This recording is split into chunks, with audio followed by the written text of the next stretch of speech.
বিষয় নিয়ে বরেন্দ্র টিভি নিয়মিত আয়োজন আড্ডা আপনাদেরকে স্বাগত জানাচ্ছি। সঙ্গে আছে মাসলাম উদ্দৌলা। আজকে আমাদের আড্ডার বিষয় ৩০ লক্ষ শহীদ স্মরণে আমার ঘাতক দ্বারা নির্মূল কমিটি দেশব্যাপী ৩০ লক্ষ গাছ লাগানোর একটা উদ্যোগ গ্রহণ করেছে। এই বৃক্ষগুলো হবে আমাদের মহান মুক্তিযুদ্ধে জীবন উৎসর্গকারী ৩০ লক্ষ শহীদ, তাদের স্মরণেই মূলত তারা এই কর্মসূচি হাতে নিয়েছে। আমাদের স্টুডিওর সম্মানিত অতিথি উপস্থিত রয়েছেন বীর মুক্তিযোদ্ধা মোহাম্মদ আলী কামাল, সহসভাপতি রাজশাহী মহানগর আওয়ামী লীগ।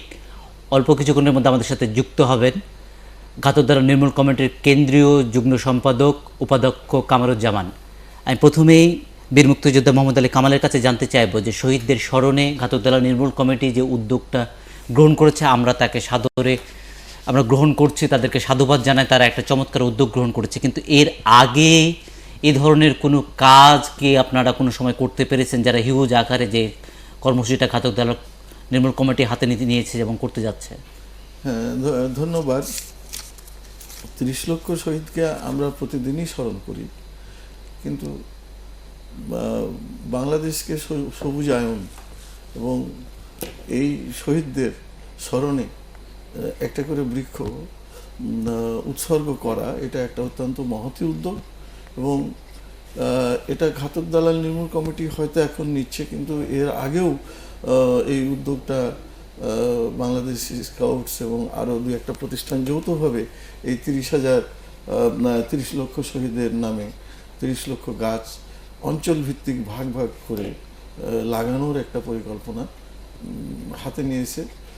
তবে ঘাতক দালাল নির্মূল কমিটি এ ব্যাপারে অগ্রণী ভূমিকায় এখন আসছে, এটা আরও আমরা সাধুবাদ জানাই।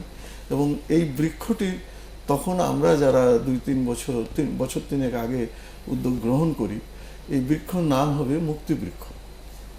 তো এই মুক্তিবৃক্ষ অঞ্চলভিত্তিক ভাগ করে এটা ঘাতক দালাল নির্মূল কমিটি বা মুক্তিযোদ্ধারা বা আমরা যারা আছি রাজশাহী অঞ্চলে আমরা কোন রাস্তা, কোন স্কুল, কোথায় কতটি গাছ আমরা রোপণ করব এবং কি নেচারের গাছ আমরা রোপণ করব।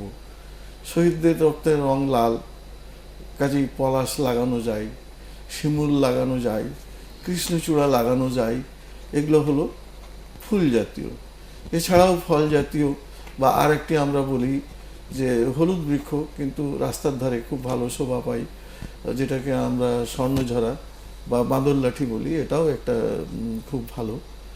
তো এই জাতীয় উদ্যোগ অত্যন্ত মহৎ উদ্যোগ।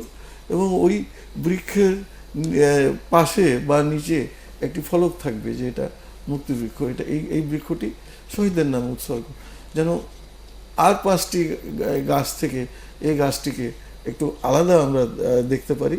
এবং আমরা যারা মুক্তিযোদ্ধা বা যারা স্বাধীনতার সপক্ষের লোক বা যারা ঘাতক দালাল নির্মূল কমিটির লোক, তাদের মাথায় নিতে হবে যে বৃক্ষরোপণ করলেই বৃক্ষ হয় না। বৃক্ষরোপণ করা খুবই সোজা, একটা জায়গায় যে কোনো মানুষ একটা গাছ লাগাতে পারে, কিন্তু সেই গাছটিকে পরিচর্যা করে বিভিন্ন রকমের প্রতিবন্ধকতা, যেমন ছাগল, নিম গাছ হলে মানুষ তার শত্রু হয়, তার আগার ডাগাটা ভেঙে। আপনারা যখন স্কাউটের উদ্যোগে যখন এই মুক্তিবৃক্ষ লাগা যে প্রকল্পটা হাতে নিয়েছিলেন, আপনারা গুটি গুটিভাবে আগাচ্ছিলেন, কিন্তু এই জায়গায় সরকারি কোনো সহায়তা বা আপনারা সে ধরনের কোনো সাপোর্ট পেয়েছিলেন? না, সরকারি সহায়তা আমরা চাইওনি। এবং এটা জনগণকে সাথে নিয়ে, জনগণকে উদ্বুদ্ধ করে এবং আমাদের স্কাউট বাহিনীর একটা সচেতন করার জন্য যে এই গাছটা মুক্তিবৃক্ষ, এই গাছটাকে পরিচর্যা করতে হবে, কারণ এই গাছটার সাথে জড়িয়ে আছে আমার হলো ৭১ যারা বুকে রক্ত দিয়েছে তাদের স্মৃতি জড়িয়ে আছে। এই জায়গায় খুব একটা কাজ কি তখন করা সম্ভব হয়েছিল? এটা চলছে, এটা অনগোয়িং প্রসেস। তবে এইটাকে সাপোর্ট করে বা এইটাকে সমর্থন দিয়ে আরও বিভিন্ন প্রতিষ্ঠান এখন এগিয়ে আসছে, এটা অত্যন্ত ভালো। এখন এটা একটা আন্দোলনে রূপান্তরিত হবে। ৩০ লক্ষ গাছ কিন্তু চারটিখানি কথা না। ৩০ লক্ষ গাছকে লাগিয়ে স্কুল, কলেজ, মসজিদ, মাদ্রাসা বা রাস্তার ধারে লাগিয়ে তাকে পরিচর্যা করে বৃক্ষটিকে করা, ফলে ফুলে শোভায় করা, রূপান্তর করা, এটা একটা বড় পরিশ্রমের কাজ। এবং এইটা বৃক্ষ একটা হার্টিয়েস্ট জিনিস।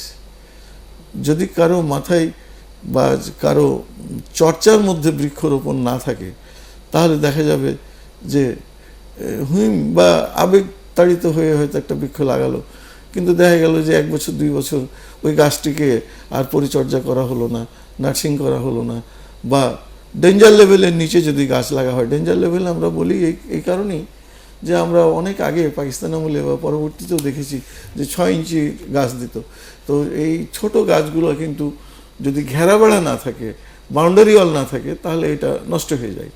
এই কারণে আমরা বলি এখন বর্তমানে বন বিভাগ বা আমি তো ব্যক্তিগতভাবে এই বন সৃজনের ব্যাপারে 2015-তে জননেত্রী শেখ হাসিনার রাষ্ট্রীয় পদক পেয়েছি। তো আমরা জানি যে বৃক্ষটাকে লাগিয়ে পরিচর্যা করেই নাকি তাকে পরিবর্ধন করতে হয়, ফলে ফুলে শোভায়িত করতে হয়। তো এখানে আমার একটা ছোট্ট কথা আছে যে ওই যে কবির কথায় আছে যে জোটে যদি মোটে 1টি পয়সা খাদ্য কিনিও ক্ষুধার লাগি, আর 2টো পয়সা কিনলে জমলে ফুল কিনিও হে অনুরাগী। তো আমাদের জননেত্রী শেখ হাসিনা 3টি গাছ লাগাতে বলছেন, একটা মানুষকে অনুরোধ করেছেন 3টি গাছ লাগাতে, একটা ফল গাছ, একটা বনজ গাছ, আর একটা ঔষধি গাছ। এখন ঔষধ কোন কবিরাজ বাড়বে, কে বাড়বে না বাড়বে সেটা পরের প্রশ্ন। তো আমার সৌভাগ্য হয়েছিল, আমি বলেছিলাম যে নেত্রী আমি এমন গাছ লাগাবো যেটা দুটোই পাবো, আমি কাঠও পাবো উন্নত মানের, আবার ফলও পাবো। যেমন আম, যেমন কাঁঠাল, কাঁঠালের থেকে উৎকৃষ্ট কাঠ কিন্তু হয় না, কাঁঠাল হলো জাতীয় ফল। তা আমি ফলও খাবো, আর 50 বছর পরে আমি তার সুন্দর টিম্বার ভ্যালু মানে কাঠও পাবো। ঠিক আমও এইরকমেরই, কাঠও পাওয়া যায়, আর তার ডাল দিয়ে তো খড়ি হয়, আর ফলও আমরা পাবো। তো উনি হেসেছিলেন আমার প্রস্তাবটা ইয়ে করে। তো আমার এরকমের কোনো ইয়ে ছিল না যে আমি জাতীয় পদক পাবো, রাষ্ট্রীয় পদক পাবো। তো যেহেতু আমার এটা নেশা ছিল, এক পর্যায়ে বন বিভাগ বলল যে আপনি যখন এতই গাছ লাগান তো আপনি কোথায় কোথায় লাগিয়েছেন, কিভাবে কি করেছেন, আমরা একটা স্কোর করি। তো দেখা গেল যে স্কোরে কোয়ালিফাই করলো, এবং আমি এখানে 8টা ক্যাটাগরিতে দেওয়া হয়, স্কুল, কলেজ, মসজিদ, মাদ্রাসা, শিক্ষা প্রতিষ্ঠান এর উপরে একটা, স্বায়ত্তশাসিত প্রতিষ্ঠানের উপরে একটা, ছাদে বাগান সৃজনের উপরে একটা, ব্যক্তিগত উদ্যোগে বাগান সৃজন একটা, এইভাবে। তো আমি ব্যক্তিগত ক্যাটাগরিতে যেটা বাগান সৃজন, তা আমি একটা বললাম ওদের যে আমার তো গাছগুলো এক জায়গায় কনসেন্ট্রেট না। তো বলছি এটা হইতেই পারে, কেন যেটা বলছিলেন যে আপনার হাত ধরে আমরা সবুজায়নের, আপনার রণাঙ্গনে যেমন আপনি ভূমিকা রেখেছিলেন, আপনার হাত ধরে আমরা সবুজায়নের একটা ছোঁয়া পেয়েছি। বর্তমানে ঘাতকদালা নির্মূল কমিটি আপনাদের এই দিকটাকে আরো শোভিত, আরো সজ্জিত করে পূর্ণাঙ্গ রূপে তারা নেওয়ার যে পরিকল্পনা হচ্ছে, আমরা সাধুবাদ জানা। আমরা একটা ছোট্ট একটা বিরতি নিব, দর্শক আমাদের সাথে থাকবেন।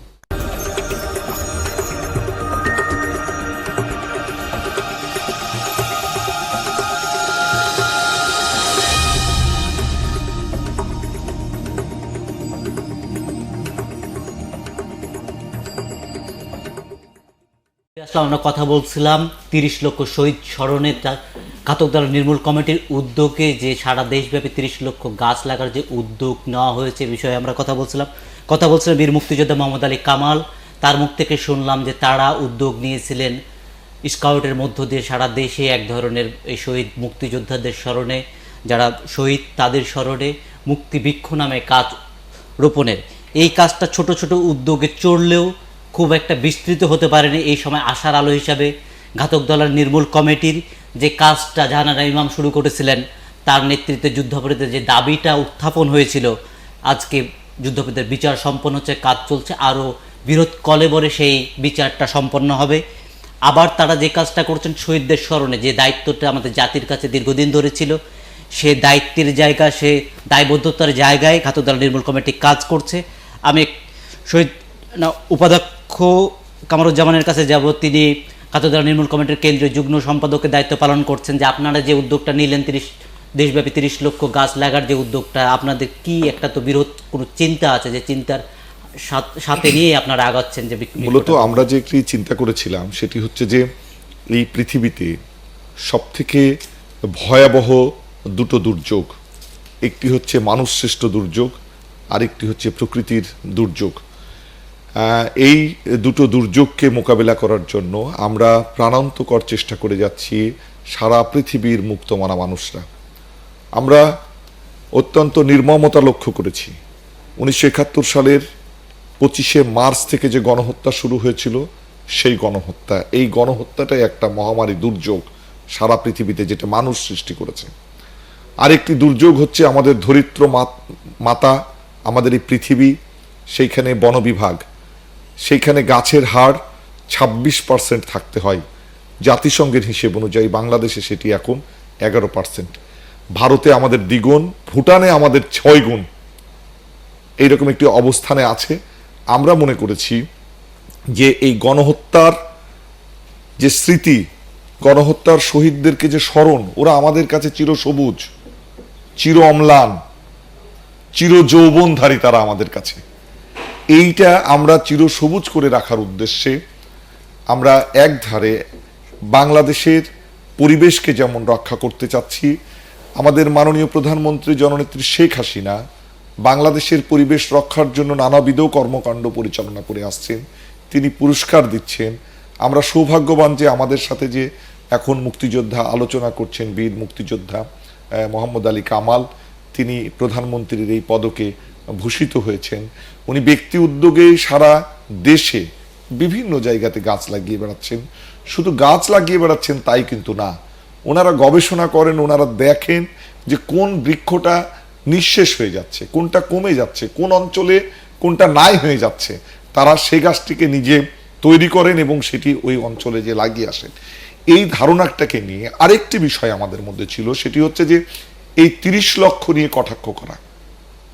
আমরা দেখেছি মুক্তিযুদ্ধের বিরোধী যারা ব্যক্তি ছিলেন বা আছেন, এদেশে গণতন্ত্রের নামে রাজনীতি করার সুযোগ পেয়েছেন, তারা প্রায়শই হরহামেশাই এই মুক্তিযুদ্ধকে কটাক্ষ করে, গণহত্যাকে কটাক্ষ করে।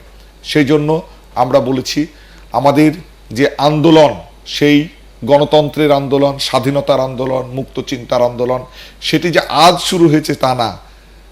আমাদের প্রীতিলতা ওয়েদ্দেদার আছেন, আমাদের ভগবত সিং আছেন, আমাদের তিতুমির আছেন, আমাদের এইরকম অনেক ব্যক্তিরা আছেন আমাদের এই সংগ্রামে, আমাদের জোহাসার আছেন, আমাদের নুরুল ইসলাম আছেন।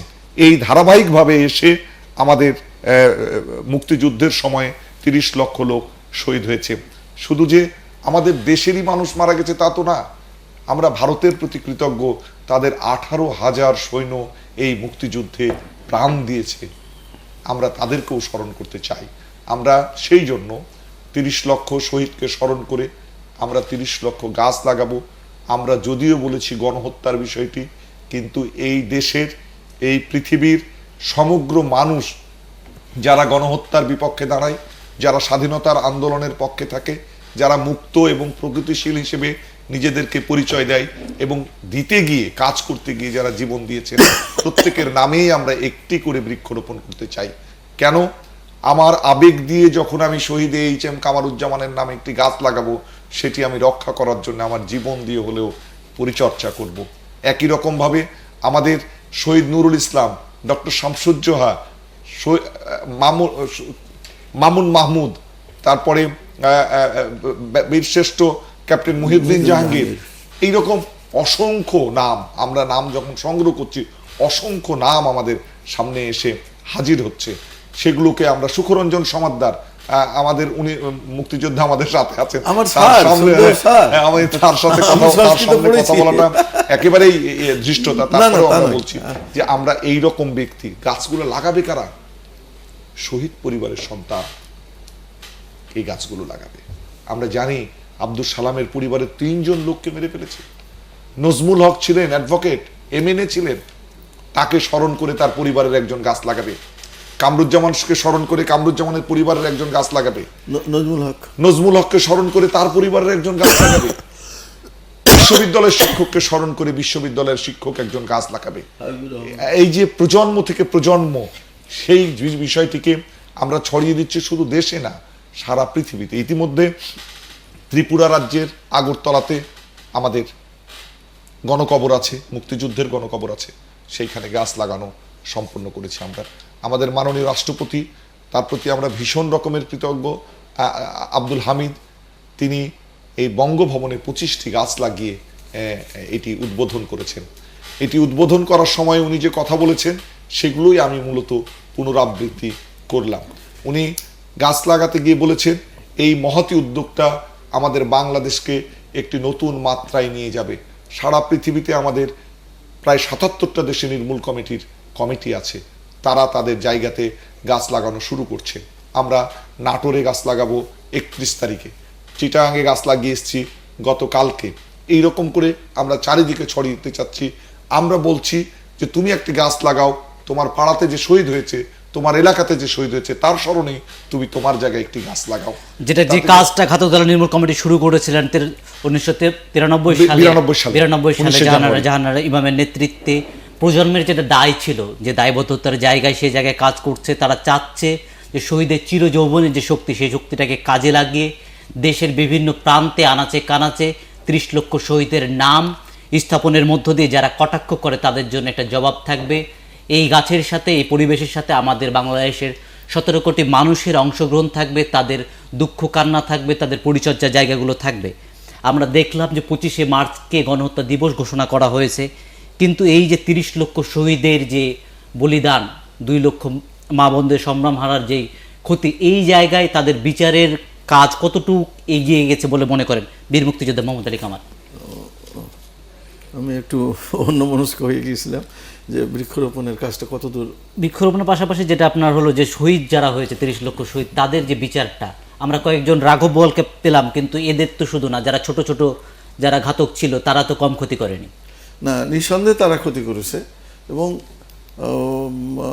আমার যেটা ব্যক্তিগত উপলব্ধি যে হঠাৎ করে এই 9 মাস যুদ্ধে মুসলিম লীগ এবং ইসলাম, জামাতে ইসলাম এবং তাদের যে ছাত্র ফ্রন্ট ছিল, ইসলামী ছাত্র সংঘ, এরা রাতারাতি আলবদর রাজাকার এবং সুসজ্জায় সজ্জিত হয়ে সমরাস্ত্র নিয়ে আমাদের মুক্তিযোদ্ধাদের সাথে যুদ্ধ করেছে। এবং যুদ্ধে তো মাঠে যুদ্ধ হয়, যুদ্ধ পাকিস্তানি সেনাবাহিনীর সাথে আমাদের কাম্য ছিল, কিন্তু আমার ঘর থেকেই, বাঙালি ঘর থেকেই এই যে কিছু সংখ্যক সশস্ত্র সৈনিক তৈরি হলো, আলবদর রাজাকার, আল শামস, ইপি ক্যাপ, এরা যে সহযোগী বাহিনীগুলা, এরা প্রচণ্ড ধরনের ক্ষতি করেছে। কেন যে একটা গ্রামে কোথায় মুক্তিযোদ্ধার অবস্থান, কোথায় বাড়ি, কখন আসে, এবং এই যে অগ্নিসংযোগ, লুটপাট। এবং আমার একটা খুব হাসির গল্প, কামরুজ্জামান এটা নোট করতে পারো, যে যখন আমরা মুক্তিযোদ্ধারা একটা জায়গা থেকে হয়তো সরে গেলাম কৌশলগত কারণে, তখন রাজাকারেরা এসে দ্রুত চক পেন্সিল দিয়ে এই কুঠি হামারা হয়, মানে ওই কুঠির মধ্যে যে ধান আছে, যে সম্পদ আছে, এটা হামারা হয়, দখল করে নিল। লুটপাট তখন থেকে তারা শুরু করেছে, এখনো চালিয়ে যাচ্ছে। এই কুটি হামারা হয়। তো এগুলো অনেক আমাদের ব্যক্তিগত অভিজ্ঞতা আছে। তো এই যে বাহিনীটা যে ক্ষতি করেছে, এটা পাকিস্তানি সেনাবাহিনীর থেকে অনেক অনেক গুণ বেশি করেছে।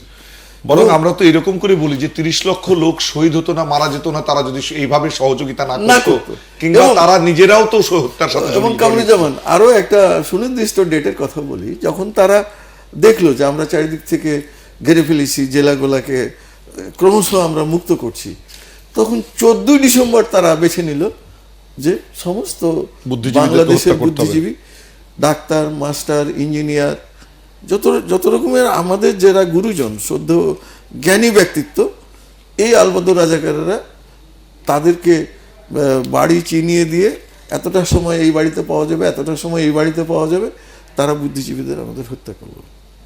কিন্তু বড় কথা হলো যে একটা বটবৃক্ষর যেটা বীজ, সেটা অনেক সময় খালি চোখে দেখা যায় না। তা আমাদের জাতির জনক বঙ্গবন্ধু যে বীজ বপন করে গেছিলেন স্বাধীনতার যুদ্ধের, বা আমাদের যে মানসিকতা সেই সময় মুক্তিযোদ্ধাদের তৈরি করে গেছিলেন, এটা 30 লক্ষ কেন, 1 কোটি লোক মারা গেলেও তো আমরা ছেড়ে দিতাম না। আমি যদি আমার ওই বয়সে ফিরে যাই, আমি যদি আমার ওই বয়সের কথা স্মরণ করি, তখন তো যুদ্ধটাকে আমরা খেলনা মনে করেছি, যে পাকিস্তানিদের মারবো, শেষ করে দেবো। হ্যাঁ, তখন আমাদের মধ্যে আর কোনো নেশা ছিল না, এটাই একটা উৎফুল্ল যুদ্ধে নেশা। জয়লাভ করতে হবে, যুদ্ধে দেশকে জয়লাভ স্বাধীন করতে হবে। আমি একটা উদাহরণ দিই, যে প্রশিক্ষণের সময় এক জায়গায় আমাদের ভারতীয় ইনস্ট্রাক্টররা বলছে যে সব শেষের দিন ওনারা বলছেন যে লিডার দেখো, যুদ্ধ তোমার দিলের উপরে হবে। কিরকম? একটা পাইলটকে একটা রাষ্ট্র 6 মাস 9 মাস 1 বছর বিভিন্ন রকমের কৌশল শিখালো যুদ্ধের। পাইলটটা যখন দেখলো যে চারিদিক থেকে আমি ঘেরা পড়ে গেছি, সে বিমানটাকে উড়িয়ে দিয়ে প্যারাটুপাস দিয়ে নেমে সিভিল পোশাক পরে চলে গেল। যুদ্ধ কিন্তু হলো না, তার সবই আছে।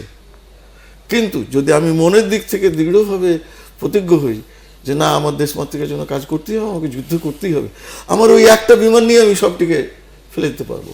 তো ঠিক মুক্তিযোদ্ধারা প্রথম দিকে আমাদের, আমি নিজে আমার উপর থেকে বলি যে একটা ড্রেনের স্ল্যাব উঠিয়ে দিয়েছি, দূরে আমরা অবস্থান করছি, দেখলাম যে সুন্দর করে ওদের সাজুয়া গাড়িগুলো চলে গেল। তখন আমার মাথায় কি কাজ করলো যে এই ড্রেনের যে 10 ইঞ্চি বা 12 ইঞ্চি গ্যাপ, এটা তো আমারই হলো না, ব্যারিকেড তৈরি হলো না। তাহলে আমাকে কি করতে হবে? ওখানে একটা বড় গাছের গুঁড়ি ফেলতে হবে। গুঁড়িটাকেও যখন তারা ক্রেন দিয়ে সরিয়ে দিল, তখন আমাদের উপলব্ধি হলো যে না, আমাদের কৌশল, যেহেতু আমাদের মনোবল ছিল, যেহেতু আমরা যুদ্ধের জন্য প্রস্তুত ছিলাম, সেহেতু ক্রমশ আমাদের চিন্তা ভাবনাটা ধাপে ধাপে জয়ের দিকে এগিয়ে গেছে, ধাপে জয়ের ধাপে দিকে এগিয়ে গেছে। কৌশলী হয়েছে। এবং আমরা মনে করেছি যে আমার কাছে 303 রাইফেল আছে, ঠিক আছে, আজকে ওরা আমাদের এমএমজি বা এলএমজি দিয়ে পেড়ে ফেললো, তো আমি যদি একটা এলএমজি পেয়ে যাই তাহলে তো আমি ওদেরকে পেড়ে ফেলবো। এবং আমরা পেয়েছি। এবং আমরা মানে আমার শব্দের প্রয়োগটা অনেক সময় লোকাল হয়, যে পেড়ে ফেলে দেবো, সত্যি তাদেরকে আমরা পেড়ে ফেলেছি। মোহাম্মদ আলী কামালের সেই যুবক বয়সের কথা বলছিলেন, যে সময় যে অদম্য সাহস, অদম্য মনোবল, একটাই লক্ষ্য যে বিজয় ছিনিয়ে আনতে হবে। যারা আমার ভাইয়ের রক্ত নিয়েছে তাদের রক্তে আমাদের হাত রঙার মাধ্যমে আমাদের হাতের পবিত্রতার অর্জনের যে জায়গাগুলোর আপনারা যে উদ্যোগটা নিয়েছেন, যে 30 লক্ষ গাছের লাগানোর যে শহীদ পরিবারের পাশে পাশে নতুন প্রজন্মকে অ্যাটাচমেন্টের কোনো উদ্যোগ কি আপনারা গ্রহণ করেছে? আমরা সম্প্রতি সময় দেখলাম যে বাংলাদেশের প্রেক্ষাপটে, বাংলাদেশের সেন্টিমেন্টের সাথে যে জিনিসটা যায় না, জঙ্গি হামলার ঘটনা দেখা গেছে। সিলেটে একটা হামলা হলো, মৌলভীবাজারে 2টা বাসায় পুলিশ অবস্থান নিয়েছে। এই যখন অবস্থা, তখন নতুন প্রজন্মের কাছে বার্তাটা পৌঁছে দেওয়ার জন্য আপনাদের কি ধরনের কাজ হবে? আসলে আমরা তো সংবাদ সম্মেলন করেছি, আমরা লিফলেট বিতরণ করেছি, আমরা বিভিন্ন জায়গাতে সমাবেশ করার চেষ্টা করছি। এই বৃক্ষরোপণের পূর্বেও কালকে সভা হবে, সমাবেশ হবে, সেইখানে শাহরিয়ার কবির বক্তব্য রাখবেন, আমাদের কেন্দ্রীয় নেতৃবৃন্দ, তরুণ প্রজন্মের নেতৃবৃন্দ বক্তব্য রাখবেন। খুব প্রথিতযশা ডাক্তাররা বক্তব্য রাখবেন। সেটিতে আমাদের কাছে যেটি আহ্বান, সেটি হচ্ছে তরুণ প্রজন্ম, তোমরা দেশপ্রেম এবং মানব প্রেমে উদ্বুদ্ধ হও। দেশপ্রেম এবং মানব প্রেম যার ভিতরে থাকবে, সেই রকম জঙ্গিবাদের দিকে কখনোই ঝুঁকে পড়বে না। একটি মানুষের যদি শেকড়ের পরিচয় না থাকে, তাহলে পরে সে জঙ্গিবাদের দিকে ঝুঁকে পড়ে, ধর্মান্ধ হয়ে জঙ্গিবাদের দিকে ঝুঁকে পড়ে। আমরা শেকড়ের সন্ধানটা তরুণ প্রজন্মকে দিতে চাই। কে বাংলাদেশটা তৈরি করলো? কোত্থেকে বাংলাদেশ আসলো? আমাদের পূর্বপুরুষ কিভাবে যুদ্ধ করলো? এইটা যদি আমরা না জানি, আমাদেরকে অজানা করার দেওয়ার জন্য, না জানানোর জন্য সমস্ত প্রক্রিয়া 75-এর পর থেকে প্রায় 91 সাল পর্যন্ত পরিচালনা করা হয়েছে। এখনো এই রাষ্ট্রের প্রশাসনের রন্ধ্রে রন্ধ্রে আমরা দেখতে পাই এই ধরনের নানাবিধ ঘটনা। একটি আপনাকে উদাহরণ দিই, কত ছোট্ট কাজ ছিল যেটি আমরা অলরেডি ফেল করেছি বিধায় আমরা এখন ভিন্নভাবে চিন্তা করছি। আমরা 2011 সাল থেকে সরকারকে বলছি যে আন্তর্জাতিক গণহত্যা দিবসের জন্য আপনারা দাবি জানান। আমরা যখন দাবি জানিয়েছিলাম 71-এর ঘাতক দালাল নির্মূল কমিটি, তখন বলা হয়েছিল তোমাদের দেশে কি তোমরা এটা পালন করো? আমরা আসলে পালন করি না। 2015 সালের 11 সেপ্টেম্বর জাতিসংঘ 9 ডিসেম্বরকে আন্তর্জাতিক গণহত্যা দিবস হিসেবে পালনের সিদ্ধান্ত নিয়ে ফেলেছে। এটি রুয়ান্ডা একরকম চাচ্ছিল, কসোভো একরকম চাচ্ছিল, ইন্দোনেশিয়া একরকম চাচ্ছিল, আমরা আর এক রকম চাচ্ছিলাম, যদিও আমাদেরটা আবেদনেই বাতিল হয়ে যায়। ফলশ্রুতিতে আমরা যখন আবার গণহত্যার দিবস হিসেবে জাতিসংঘের কাছে চাইবো যে আন্তর্জাতিক গণহত্যা দিবস 25শে মার্চ করা হোক, সেটি একটি খুবই বালকের মতো কাজ হবে। কেন? এই কারণে যে 193টি দেশ সেদিন হ্যাঁ সূচক ধ্বনি দিয়ে সাধারণ পরিষদে 9 ডিসেম্বরকে আন্তর্জাতিক গণহত্যা দিবস হিসেবে স্বীকৃতি দিয়ে দিয়েছে, যেখানে বাংলাদেশও ভোট দিয়েছে, হ্যাঁ সূচক শব্দ বলেছে। ফলে জাতিসংঘের বিষয়টা তো খেলার বিষয় না। কিন্তু আমাদের একটি জায়গা আছে, খুব অদ্ভুত লাগে, আজকে 46 বছর 47তম আমরা এখানে আপনার সাথে একটু বিষয় যোগ করব। আমরা যখন 25শে মার্চ যেটা উদযাপন করলাম, সেই জায়গায় বড় একটি দল বিএনপির কো চেয়ারম্যান তারেক রহমান ইউকের একটি জনসভায় গণহত্যা দিবস এবং শেখ মুজিবের ব্যর্থতার দলিল নামে একটা প্রকাশনা বের করতেন। সেখানে তার যেটা দলের পক্ষ থেকে যে দাবিটা করা হচ্ছে যে বঙ্গবন্ধু রাজনীতির ব্যর্থতার কারণে এতগুলো হত্যাকাণ্ডের ঘটনা, এতগুলো শহীদের রক্ত। আমরা এটা নিয়ে কোনো কথাই বলতে চাই না, আমরা কথা বলতে চাই না। এই কারণে আমরা 71-এর ঘাতক দালাল নির্মূল কমিটি একটি বিষয়ে খুবই সিদ্ধান্ত নিয়ে রেখেছি। সেটি হচ্ছে মুক্তিযুদ্ধ কোনো বিতর্কের বিষয় না, মুক্তিযুদ্ধ হচ্ছে বাস্তব সত্য। 30 লক্ষ লোক গ্রহণ করেছে। আমাদের যে জনসংখ্যা আজকে 17 কোটি 16 কোটি আমরা বলছি, একটা একটা করে কি গুনি নাকি? আজকে কতটা জন্মগ্রহণ করলে এটা গুনি আমরা? একটা অঙ্ক আছে, একটা সিস্টেম আছে, সেই সিস্টেম দিয়ে আমরা এটা করি। সেখানে যদি 2 জন কমে কিংবা 3 জন বাড়ে তাতে কিছু যায় আসে না। গণহত্যার যে জিঘাংসা, যে নির্মমতা, সেটি কমে বা বেশি হয়ে যায় না। যেমন অস্ট্রেলিয়ার ডাক্তার এসেছিলেন বাংলাদেশে যুদ্ধের সময়, বাংলাদেশের মেয়েরা যারা গর্ভবতী হয়ে যেত তাদের গর্ভপাত করানোর জন্য ডক্টর জিউফ্রে ডেভিস, উনি বললেন যে 2 লক্ষ না, কম পক্ষে 4.5 লক্ষ নির্যাতনের শিকার হয়েছে। তাহলে যে কথাটি আমরা বলছিলাম, আমরা ওই জায়গাটাতে তারেক জিয়ারা এক জায়গাতে সফল, এই ধরনের ষড়যন্ত্রের ক্ষেত্রে তারা সফল। তারা কিন্তু গণহত্যা দিবস পালন করছে। ওই জায়গাটিতে আমি আরেকটু বলতে চাই, সেটি আসলেই আমাদের জাতিগত ব্যর্থতা। সেটি হচ্ছে সারা পৃথিবীতে তো আমরা গণহত্যার রিকগনিশন নিতে পারিনি, গণহত্যার স্বীকৃতি আদায় করতে পারিনি। এটি তো সত্য কথা। কেন পারিনি? যে যুদ্ধের বিপরীতে আমেরিকা থাকে, আমেরিকার নীতি পরাজিত হয়, সেইখানে কখনো স্বীকৃতি লাভ হয় না। বাংলাদেশ একমাত্র দেশ যেখানে আমেরিকার নীতি পরাজিত হওয়ার পরেও যুদ্ধ অপরাধীদের বিচার হচ্ছে। আরেকটু আমি সংযোজন করিনি, সেই কারণে আমরা বলছি না, আমাদের আন্তর্জাতিক গণহত্যা দিবস 25শে মার্চকে করা এটি আর সম্ভব নয়। আমরা গণহত্যার স্বীকৃতি চাই। কেন? এই গণহত্যার স্বীকৃতি যখন হবে, তখন পাকিস্তান নামক দেশটি সারা পৃথিবীতে একটি জঘন্যতম দেশ হিসেবে পরিগণিত, এবং তারপরে এই যে মিথ্যা প্রচারণা, এটি আর হবে না। আপনি তারেক জিয়ার কথা বললেন, তারেক জিয়া গণতন্ত্রের কথা বলেন, তারেক জিয়াকে হলোকাস্ট নিয়ে একটি কথা বলতে বলেন। যুক্তরাজ্যে তো বসবাস করছেন, হলোকাস্ট নিয়ে একটি শব্দ উচ্চারণ করবে নেগেটিভ, বলবে যে হিটলার এটি করেনি, সাথে সাথে বিচার করে ছেড়ে দিবে, সাথে সাথে বিচার করে ছেড়ে দিবে। একটি উদাহরণ দিই, তুরস্কের একজন উদীয়মান প্লেয়ার কীর্তি গির্গিউস, এই টাইপের নাম, আমি একটু যদি ভুল না করে ফেলি, সেই জাতীয় দলের ফুটবলার, অন্য একটি দেশের সাথে খেলা হচ্ছিল, খেলে গোল দিয়েছে, উত্তেজনায় গিয়ে একটা স্যালুট করেছিল। স্যালুট করার পরে তার খেলোয়াড়ি জীবন আজীবনের জন্য নিষিদ্ধ করে দেয় দেশটি। কেন? ওই স্যালুটটা নাকি হিটলারের স্যালুটের সাথে মিলে গেছিল। কোথায় আছেন? গণতন্ত্র কাকে বলে? ইচ্ছে মতো যা বলবেন তাই। বাংলাদেশ, আমরা দুর্ভাগ্য যে আমরা এই আইনগুলোকে বিতর্কের জায়গায় নিতে চাই। আমাদের সাংবাদিক সমাজের কাছে আমাদের দুঃখ আছে, ক্ষোভ আছে। মুক্তিযুদ্ধ নিয়ে কোনো বিতর্কিত প্রশ্নের জায়গাতে আপনারা যাবেন না, এটি আপনাদের কাছে অনুরোধ। বাংলাদেশের এটি প্রমাণিত, আদালত থেকে প্রমাণিত, যে বাংলাদেশের স্বাধীনতার ঘোষক, বাংলাদেশের জাতির পিতা বঙ্গবন্ধু শেখ মুজিবুর রহমান। তারপরেও প্রশ্ন করেন আপনার মত কি? কেন মত দিবেন? এই মতের জন্য তো তার শাস্তি হবে।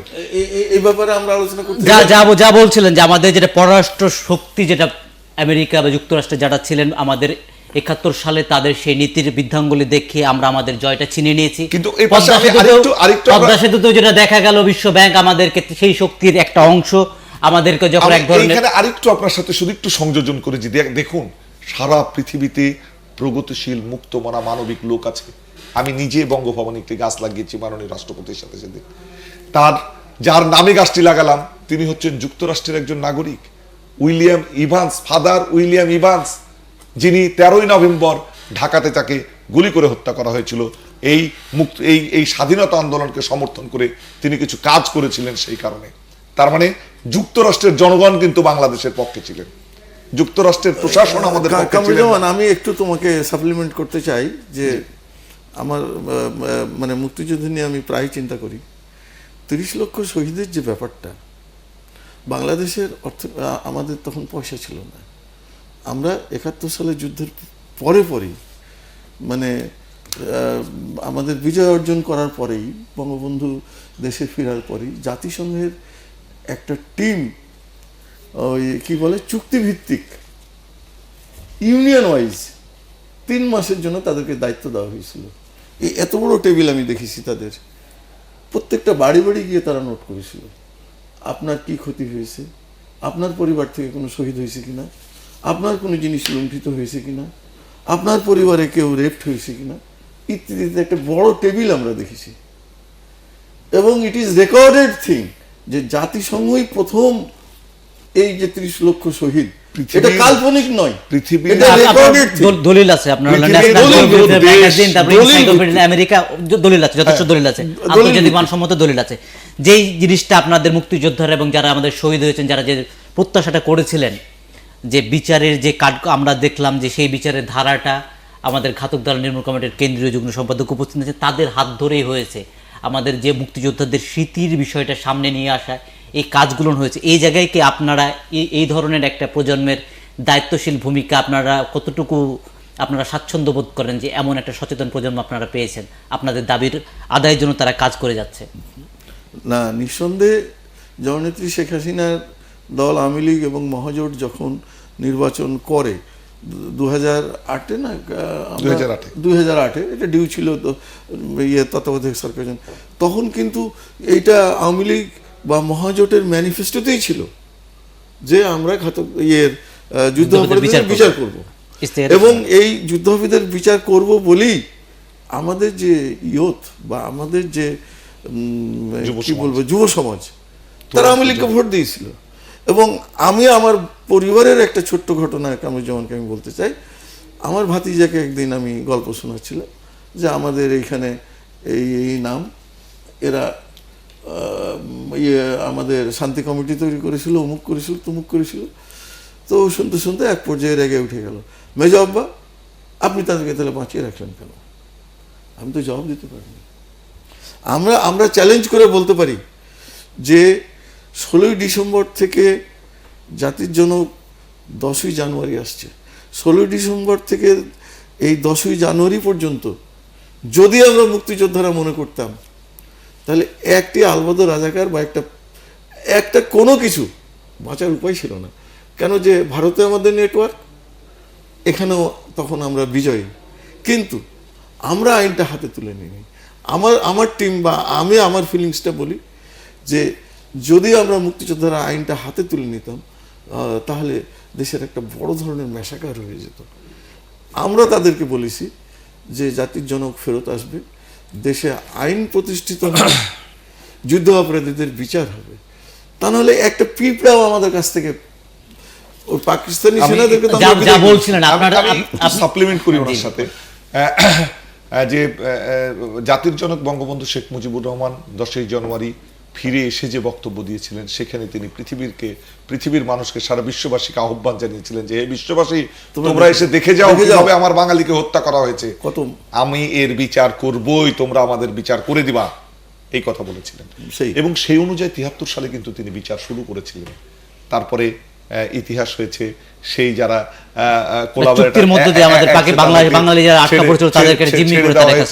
তাদেরকে ছেড়ে দিয়েছে। ছেড়ে দিলে পরে বঙ্গবন্ধু দেখেন যখন সাধারণ ক্ষমা ঘোষণা করেছেন, সেই সাধারণ ক্ষমাতে 18টি পয়েন্ট আছে, 18টি পয়েন্টের একটির মধ্যে পড়লে পারে তার কিন্তু সাধারণ ক্ষমা নাই। লাস্ট যে কথাটি ছিল সেটি আমরা বলি না কিংবা জানি না, আমার ধারণা ইচ্ছে করেই বলি না।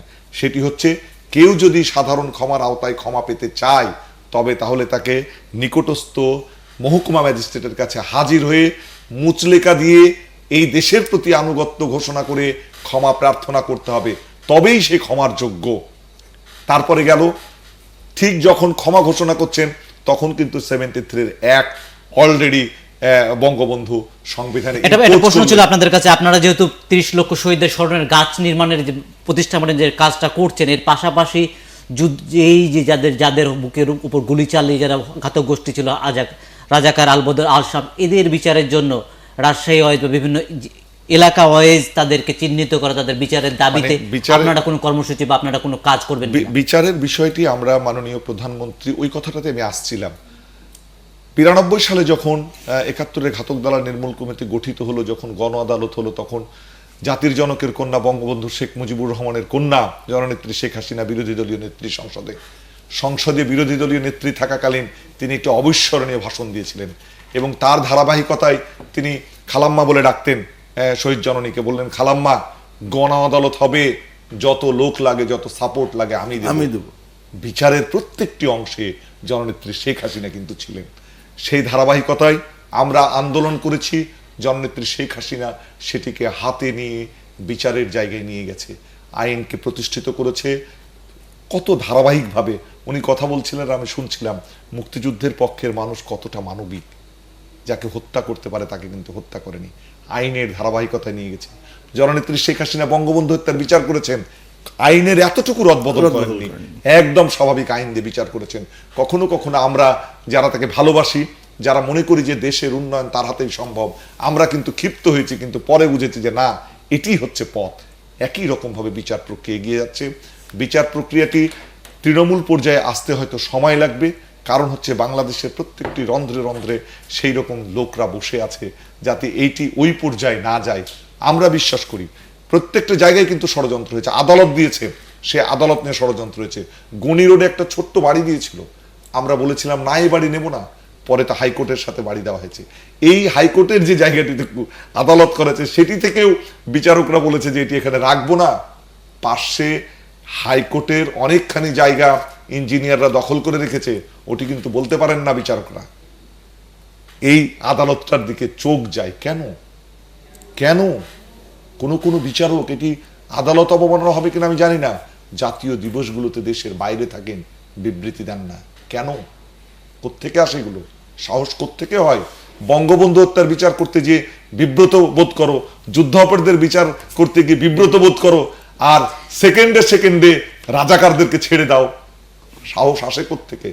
আমরা বাঙালিরা যারা বঙ্গবন্ধুর অনুসারী, যারা মানবিক, যারা পৃথিবীর প্রগতিশীলতাকে, ধর্মনিরপেক্ষতাকে, পৃথিবীকে এগিয়ে নেওয়ার জন্য প্রতিনিয়ত কাজ করে যাচ্ছি, তারা আসলেই হত্যা ধ্বংসের রাজনীতিতে বিশ্বাস করে। সেই কারণেই এই উদারতার জায়গাটা তাদের থেকে যায়।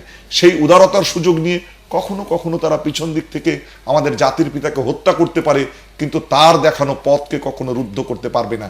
সেই কারণেই আজকে বাঙালি জাতি, আজকে বাংলাদেশ পৃথিবীর বুকে মাথা উঁচু করে দাঁড়িয়েছে। যেদিন থেকে যুদ্ধাপরাধীদের বিচার শুরু হয়েছে, সেদিন থেকে সারা পৃথিবীর দৃষ্টিভঙ্গি হচ্ছে বাংলাদেশের প্রতি। কেন?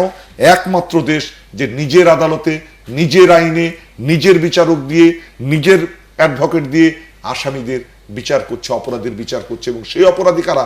সমস্ত রকম সুযোগ সুবিধা পাচ্ছে, তারা জামিন পাচ্ছে, তারা সর্বোচ্চ চিকিৎসার ব্যবস্থা পাচ্ছে, ইন কোর্টের বাইরে সমর্থনের সুযোগ পাচ্ছে, আপিলের সুযোগ পাচ্ছে, প্রত্যেকটা প্রক্রিয়া সুষ্ঠুভাবে সম্পাদনের মধ্যে ছিল না। যেই কাজটা আমাদের হলো ঘাতক দালাল নির্মূল কমিটি করছে, বর্তমান প্রজন্মের দায়ের পূরণ করার জন্য যে দায়িত্ববোধের জায়গা ছিল, সেই জায়গায় অগ্রসর হিসেবে ঘাতক দালাল নির্মূল কমিটি কাজ করছে। তারা 92 সালে যে গণহত্যা গণ আদালত প্রতিষ্ঠার মাধ্যমে বিচারের যে দাবি করেছিল সরকার, সেই দাবির প্রতি সমর্থন জানিয়ে বিচারটা আদায় করছে। তারা যে স্মৃতি রক্ষার যে কাজটা, সেই কাজ করছে। স্বাভাবিকভাবে তারা যাদের বিচারের দাবি, এদের হত্যাকারীদের বিচারের দাবি করবে, এই জায়গায় যারা আপনারা মুক্তিযোদ্ধা আছেন, তাদের কি ধরনের সহায়তা ঘাতক দালাল নির্মূল কমিটি পেতে পারে? ধন্যবাদ। আমি একটু সাপ্লিমেন্ট করে দিই, অন্য কারণে বলছি যে মুক্তিযোদ্ধা সংসদের কেন্দ্রীয় কাউন্সিলের কমান্ডার হেলাল মোর্শেদ, বর্তমানে হেলাল মোর্শেদ, উনি আমাদের গাছ লাগানোর বঙ্গভবনে উপস্থিত ছিলেন। তিনি বলেছেন যে তার এখনো কমপক্ষে 2 লক্ষ মুক্তিযোদ্ধা জীবিত, এবং তাদের পরিবার পরিজন নিয়ে এই সংখ্যাটি অনেক বড়। তারা প্রত্যেকেই যাতে একটি করে গাছ লাগায়, সেই ব্যবস্থা তারা করবে নিজে থেকেই। এবং আমরা দেখছি যে আমি আজকে যতজন মুক্তিযোদ্ধার কাছে গেছি, সবাই তাদের সমস্ত কর্মসূচি বাদ দিয়ে তারা বলেছে কালকে থাকবে, তারা এই গাছ লাগার প্রোগ্রামটাতে থাকবে। ফলে তাদের সহযোগিতা তো অপরিহার্য, তারা না থাকলে আমরা কি করে এগিয়ে যাব? কিন্তু গাছ যেটা মানে আমি- পরিচর্যার যে আমি বিষয় একটু- জায়গা, এই জায়গায় সরকারের কিছু সাপোর্ট দরকার পড়ে, যে অর্থের একটা বড় ধরনের বিষয় আছে, যে জায়গায় বনায়নের কর্মসূচিও চলে, এই জায়গায় এই গাছগুলোকে সংরক্ষণের জন্য সে ধরনের সহায়তা আপনারা মুক্তিযোদ্ধারা দাবি আমি করবেন? আমি একটা কথা বলি এই ব্যাপারে, যে কামরুজ্জামান তো এটা সরাসরি ঘাতক দালাল নির্মূল কমিটিতে আছে, এবং আমি আরেকজন নেতার কথা আমরা স্মরণ করি, আমাদের 7 সেক্টরের যিনি অধিনায়ক ছিলেন কর্নেল নুরুজ্জামান, উনি কিন্তু আমাদের শহীদ মাতা জাহানারা ইমামের সাথে তার সাথেই করেছেন, ছিলেন, হ্যাঁ, সবসময় কাজ করেছেন, একদম সাথে ছিলেন। এবং তিনি আমাদের নির্দেশ দিতেন। এটা আমাদের 7 সৌভাগ্য যে নম্বর সেক্টর রাজশাহী কিন্তু বিশাল। এটা তোমার ছুটে গেছে বলতে, এই জন্য আমি বলতাম। প্রথম সেক্টর কমান্ডার ছিলেন নাজমুল নাজমুল হক শহীদ গাড়ি হয়েছেন, অ্যাক্সিডেন্টে যুদ্ধে শহীদ হয়েছেন। যুদ্ধে শহীদ হয়নি, উনি ভারতে ওই অক্লান্ত পরিশ্রম করতেন এবং অত্যন্ত মেধাবান মানে ওই অফিসার। কাজের মধ্যেই তো ছিলেন, না না, উনি শিলিগুড়ি থেকে যাচ্ছিলেন, এটা মিটিং এ যাচ্ছিলেন। রায়গঞ্জ আসছিলেন প্রতিমধ্যে। এইটা আমি একটু অফ দি ট্রাক বলি, যে আমাদের অফিসাররা উইলিস গাড়ি বা টয়টা গাড়ি চালিয়ে অভ্যস্ত, এবং প্রত্যেকে অ্যাক্সিডেন্ট করেছে। আমরা অনুষ্ঠান একবার শেষ পর্যায়ে চলে আসছি। তো আমাদের সম্মানিত যেমন এই আমাদের যে উনি শহীদ হলেন, আমাদের গিয়াস সাহেবও গাড়ি অ্যাক্সিডেন্ট করে তার চোয়াল ভেঙে গেছে। ভেঙে গেছে। আমি তাদেরকে দেখতে গেছি, এগুলো স্মৃতি আমাদের কাছে। তো আমি এখন একটা কথা বলতে চাই, যে বারবার যে কথাটা আসছে যে গাছ সংরক্ষণের জন্য যে সরকারি সহযোগিতা বা অর্থায়ন, এই কথাটা বাদ দিতে হবে। কেন বাদ দিতে হবে? যে এখন আমরা এবল, আমরা যখন চারানা পয়সা পাইনি, আমি এবং আমরা কয়জন মুক্তিযোদ্ধা মিলে একটা কাটাখালীতে সমবায় সমিতি করেছিলাম, যে বছরে যদি 300 টাকা দিয়ে একটা গরিব মুক্তিযোদ্ধাকে একটা শাড়ি কিনে দিতে পারি, লুঙ্গি কিনে দিতে পারি। আজ আমার জননেত্রী শেখ হাসিনা 10,000 টাকা পয়সা দেয় মাসে আমাদেরকে। আমাদের পয়সার অভাব আছে নাকি? না, আমরা ভাগ করে নেব। আমরা অনুষ্ঠান শেষ পর্যায়ে চলে আমরা আসছি। আমাদের বাংলাদেশে- দুইজন সম্মানিত অতিথি, বীর আমরা ভাগ মুক্তিযোদ্ধা করে মোহাম্মদ নেব, আলী যে আমি কামাল, 1000 লাগাবো, সহসভাপতি রাজশাহী লাগাবে। মহানগর আওয়ামী লীগ, ঘাতক দালাল নির্মূল কমিটির কেন্দ্রীয় যুগ্ম সম্পাদক উপাধ্যক্ষ কামারুজ্জামান, দুজনকেই বন্ধুটির পক্ষ থেকে অসংখ্য ধন্যবাদ। আমাদের মুক্তিযোদ্ধা, আমাদের আপনাকেও ধন্যবাদ। রণাঙ্গনের সৈনিক, তিনি খুব গর্বের সাথে বললেন যে বর্তমান সরকার আমাদেরকে বিভিন্ন ধরনের সম্মানের জায়গা করেছে, আমাদের নিজের দায়বদ্ধতার জায়গা আছে। এই গাছ রক্ষার জন্য তাদের একটা ভূমিকা, তাদের একটা স্বতঃস্ফূর্ত অংশগ্রহণ আমরা পাবো। যুদ্ধাপরাধীদের বিচারের যে দাবিটা প্রথম জাহানারা ইমানের মুখ থেকেই আসছিল, পরবর্তীতে সরকার সে দায়িত্বের ভেতর দিয়ে সেই কাজটা সুষ্ঠুভাবে সম্পাদন করেছে, যুদ্ধাপরাধীদের বিচার হয়েছে। আজকে 25শে মার্চ যখন গণহত্যা দিবস উদযাপন হচ্ছে, পাশাপাশি প্রজন্মের সন্তান ঘাতক দালাল নির্মূল কমিটি বুঝতে পেরেছে যে এই জিনিসটা আমাদের কিছু কাজ আছে, যে কাজটা এখন পর্যন্ত অনেকে হাতে নিতে পারেনি। সেই কাজটা সফল করার জন্য তারা সারা দেশব্যাপী 30 লক্ষ গাছ লাগানো যে উদ্যোগ নিয়েছে, সেই উদ্যোগ সফল হবে, শোভিত হবে। আমাদের বাংলাদেশের স্বাধীনতার ক্ষেত্রে, বাংলাদেশের ইতিহাসে নতুন একটা দিগন্ত যুক্ত হবে, এই প্রত্যাশা রাখি। এর পাশাপাশি সরকার যুদ্ধ অপরাধীর যে রাঘব বোয়াল আছে, তাদের পাশাপাশি দেশের আনাচে কানাচে যেসব যুদ্ধ অপরাধী ছড়িয়ে ছিটিয়ে রয়েছেন, তাদের বিচারের কাঠগড়ায় দাঁড় করতে সক্ষম হবে, এই প্রত্যাশা জানিয়ে শেষ করতে সবাই ভালো থাকবেন।